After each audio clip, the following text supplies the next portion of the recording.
This next problem will also require you to do substitution method on it. It's always best if you have a square root, it's good to go ahead and pick the one that's inside the square root. So that's the one I'm going to use here. I'm going to let u equal 2 minus x. So with all these problems, you want to take the derivative of both sides. That's du equals, for this one, negative dx.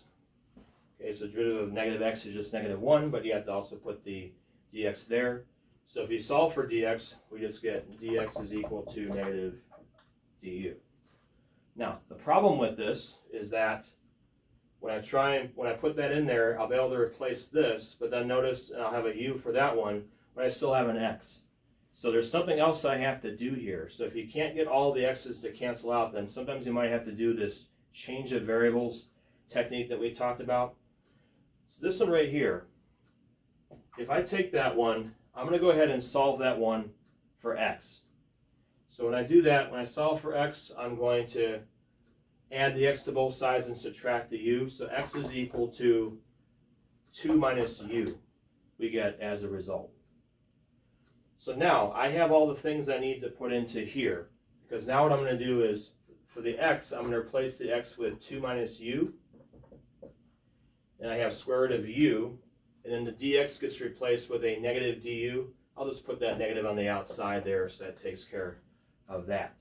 Okay, so now I have all this complete. Next thing I'm going to do is I'm going to change this to a u to the 1/2 and do some simplifying here. All right, now this one I'm going to get 3 minus u, and then that's u to the 1/2 power. I still have the negative out front that I can leave there. Next thing I want to do is I need to integrate this, so I need to multiply this through first. I have everything all in terms of u, so I'll be able to use the inverse power rule here in order to get that. So let me put that up here so we have enough space for that. Okay, so I'm going to do, I have negative integral, that's going to be 3u to the 1/2. And then if I multiply this, you got to add the exponents. 1 plus 1/2 is 3/2. So minus u to the 3/2 du.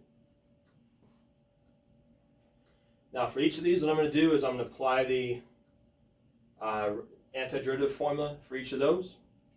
I'm going to leave the negative on the outside and just multiply that through when we're done. So let's do that one next here. Negative is there, and I'm going to apply the antiderivative formula for each one. I get 3, if I raise the power by 1, I get 3/2 divided by 3/2. And then u to 3/2 divided by, or for this one, 5/2 we get, because 3/2 plus 2/2 gives you 5/2.